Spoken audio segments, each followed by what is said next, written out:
Hey everybody. I wrote an article called Out of My Rabbit Hole. I hope you enjoy. Will there ever be a day in the future for which will afford me the opportunity to get off this emotional roller coaster I call my life? I am not referring to me no longer living. I am more so referring to reaching a level of self growth that will no longer need fits of depression as a way of evolving into a better version of myself. I have dealt with manic depression in one form or another for most of my life. My ability to mask myself around people has always kept the inquisition of my mental state unnecessary. I tend to hide in plain sight. My genuine nature, along with my shameless ability to divulge very intimate details of my life to everyone, gives me a sense that they actually know me, that they actually know what is going on inside my brain. The truth is, nobody actually knows because I make sure of it. This is how I want it. I've never been diagnosed with manic depression or anxiety because I never needed someone else to validate the issues I already knew I had. What were they going to do for me? To prescribe me medication that I know will only make these issues seem worse? Enter me into a database so the government can label me as something that I'm not? This idea of numbing myself to the reality of my existence made me feel worse than the crippling depression that would prevent me from getting out of bed some mornings. Thus, I attempted to at least learn from these moments in time and then attempt to turn them into opportunities for growth. A part of me believes that depression is simply being part of human, that if channeled correctly actually teaches one about themselves. To me, being happy is like winning and being sad is like losing. If we learn more from our defeats than we do from our accomplishments, then there has to be validity to this idea that depression can be beneficial. I tend to recluse myself when I'm depressed. I push everybody far enough away to leave me alone, but not far enough away to abandon me. I put myself up away, either in a room or a place, and wallow in self-misery. This is my process. It's not a very good one, but it's my process nonetheless.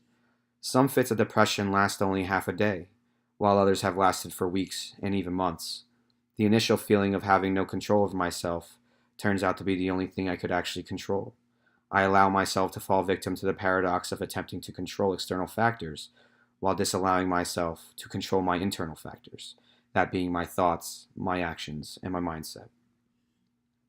If you notice the subtle switch from past to present tense in that last paragraph, there is reason for that. I am not immune to fits of mania-induced depression. I fall victim to bouts of anxiety. They still come quite frequently. As I am writing these words, I am having one of those days. One of those days where everything seems fruitless, everything seems hopeless and uncontrollable. Today is also one of those days where the darkness graces me with a hospitable familiarity, as it begins to consume the outskirts of my mind. In a day that I feel so very alone, I find a masochistic comfort in depression, which is beginning to hold me close once more. To me, these are the hardest emotional chains to break away from. The depression has always been there with me, therefore, it has become a part of me. When mentally self-destructing, it is the only part of me that I allow as company. I already pushed those who can't help far enough away. I am now out of their sight as well as out of their mind, just how I want it. I have disconnected. I have gained the isolation I so desperately seek. I now sit here, allowing the familiar feeling of self-loathing overtake me. This causational self-pity allows me to adopt a self-defeated attitude, a victimhood mentality. In a way, I am home. In another way, I am completely alone. This is sort of what I want. In my loneliness, the feedback loop of self-deprecating thought is omnipresent. It starts with one feeling, a feeling of self-insufficiency. Like I am not good enough, strong enough, smart enough, experienced enough, or even deserving of some existential circumstance. This is the darkness reaching out its hand, beckoning me to come with it down the shadowed road once more, like every time before. The next thought is guilt-ridden and anxious. I spent so much energy trying to avoid this role with my familiar enemy, yet find myself, once more, trekking its path. Internally, my feet keep moving, yet my mind wants to go no further. The darkness begins to console me, tell me that I am validated in my thoughts and feelings, coercing me into believing that I need to walk this path. This makes me angry. Angry that I feel guilty. Angry at the feeling of self-insufficiency. Angry that I feel guilty about feeling self-insufficient. The darkness then wraps its arms around me. I continue this vicious self-defecated thought process of victimhood. I feel validated in my feeling of self-insufficiency, yet mad at myself that I am no longer strong enough to realize what it is. Bullshit. I am now self-aware of the fact that what I'm feeling is bullshit. This pisses me off even more than feeling angry for feeling self-insufficient. Tears begin to well in the corners of my eyes. Anger-laden depression, all based in my own psychological prison, which I have created out of thin air. My rabbit hole, my familiar place, warm, comfortable, just how I left it, not at all where I want to be anymore. The darkness lays me down to sleep, tucks me into bed, stuffs the sheets under my body, and pulls a blanket close to my neck. The only companion I have in this self-manifested destruction of mind and worth. It may not be good for me, but it is there for me nonetheless. When nobody else is there for me, the darkness cuddles me like a mother does her infant.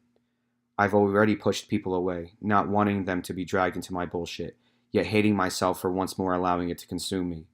I am now self-hating for allowing myself to fall in manic love all over again with the darkness. Like a bad ex-companion, I am smitten. Like quicksand, I am stuck. This is a scary place. Was not where I ever wanted to be again. I finally reach my limit. I can no longer do it alone. I reach out. I reach out to the very people I wanted to keep away. They lend out a warm hand. They untuck me from my proverbial bed, pick me up, and walk me back into the light. Through conversing and listening, I find my self-worth again. Through acknowledging the actual facts from the manifested mania, I remember who I am and what I am about. The darkness slips back into the forest.